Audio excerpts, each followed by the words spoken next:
Vous étiez à Trinité, Au foyer de c'est ça? charité, Voilà. localement, oui. Et puis, nous, on avait la retraite prêchée par le père Laurent Fabre Voilà.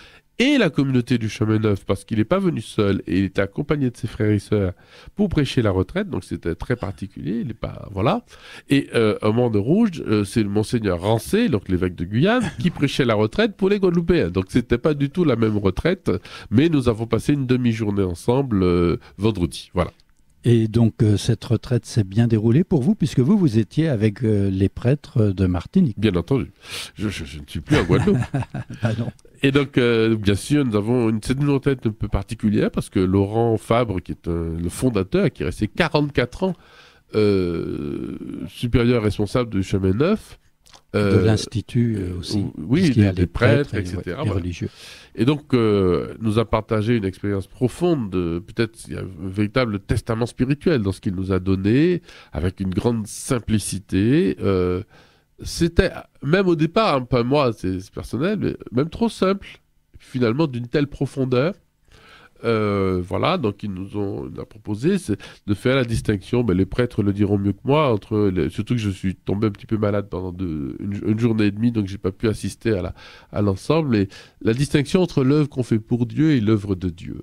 Ça a été un sujet qu'on avait déjà abordé avec les prêtres, qui avaient demandé à continuer à réfléchir sur ce sujet. Est-ce que je travaille, par exemple, Saint Paul travaillait pour Dieu, mais il faisait pas l'œuvre de Dieu, vous voyez. Et pourtant, toute sa vie, c'était pour Dieu. Il massacrait les chrétiens, mais c'était pour Dieu. Et de même, nous, parfois, on fait une œuvre pour Dieu. Tenez, je pense à quelqu'un, je pense au Père Jean-Michel, qui est vraiment un modèle de personne qui ne travaillait pas pour Dieu, il faisait l'œuvre de Dieu.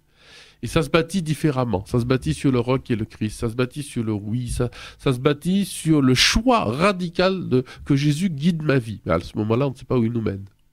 C'est sûr, il faut prendre le risque.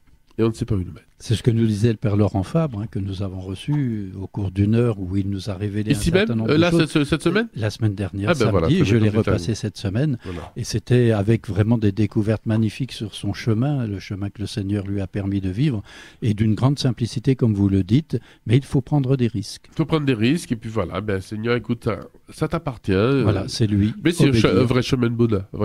Donc j'étais heureux, je pense que les prêtres ont bien, enfin on n'en a pas encore parlé, on n'a pas eu le temps, adhérer à ce moment, parce que les événements un peu intenses se sont multipliés cette semaine, puisqu'on avait la retraite, on était rassemblés, c'était un moment aussi, c'est un moment de consolation pour le clergé, d'être ensemble, de prier ensemble, de chanter l'office ensemble, d'être bichonnés aussi au foyer de charité par les filles du foyer, mais aussi les laïcs bénévoles, toute une petite communauté, une petite armada de dames d'ailleurs pour la plupart, bien sûr, qui viennent au service avec joie pour qu'on soit bien pendant cette retraite, et c'est vraiment très émouvant. Ça participe. Et puis la communauté du Chemin Neuf, qui est un peu la valeur ajoutée, j'ai envie de dire, de cette retraite là. Je leur avais dit, parce que c'est un petit peu moi qui dois donner le ton, de se lâcher, d'être eux-mêmes. Voilà, même s'il y a des prêtres qui ne sont pas forcément dans cette mouvance, c'est bon de découvrir quelqu'un qui est lui-même, parce que si on demande à un prédicateur d'être autre chose que lui-même, voilà, tant mieux. Et puis l'année prochaine, ce sera autre chose. Et là, vraiment, les frères et sœurs, en plus, on en connaît certains, comme Alain et Béatrice qui étaient là, ou France-Lise et Lucien, et d'autres, et donc qui sont venus et qui ont pris du temps. Qui ont pris du temps pour nous, voilà, pour animer les temps de prière, pour relayer aussi par des témoignages. Alors, Laurent lui-même a prêché avec le frère Sébastien, si je me souviens bien, et Jacqueline, qui est une consacrée, la première consacrée de la communauté de Chemin Neuf. Voilà, ils étaient 7 au départ. Voilà. Et donc là, ils sont venus à 3 et ils nous ont prêché à plusieurs voix. Donc ça aussi, c'est très agréable parce que c'est une prédication communautaire. Cher Michel, oui. Je vous le dis tout cru, j'aurais tellement aimé que dans nos paroisses, la prédication soit aussi communautaire.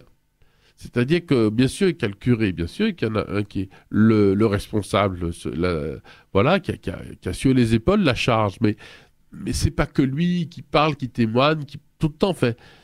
S'il n'y a que la messe, on n'entend que le curé, parce qu'il n'y a que le curé qui a le droit de prêcher à la messe, le vicaire. Bon. Mais s'il y a d'autres temps de vie commune, on revient à la rencontre des ambassadeurs, si la vie paroissiale s'étend à ce moment-là, le curé, il est beaucoup plus reposé parce il compte pas que sur lui. Je voyais Laurent qui a 82 ans, qui était malade en plus avant d'arriver. Il a failli ne pas venir et tout, mais il est venu vaillant.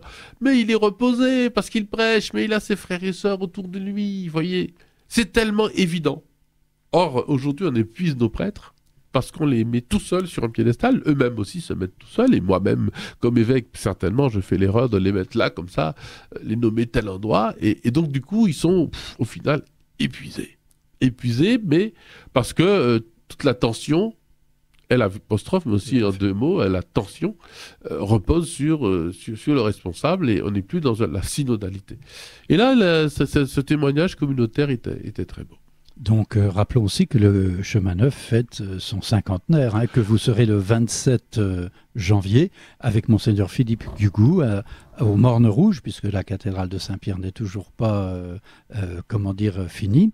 Et donc, vous serez avec eux pour ce cinquantenaire. Oui, mais ça me fait penser que pendant au moins deux samedis, je ne serai pas là. Donc, on va trouver une autre solution. Et voilà. oui, donc on le fera par téléphone. On le fera par téléphone. Voilà.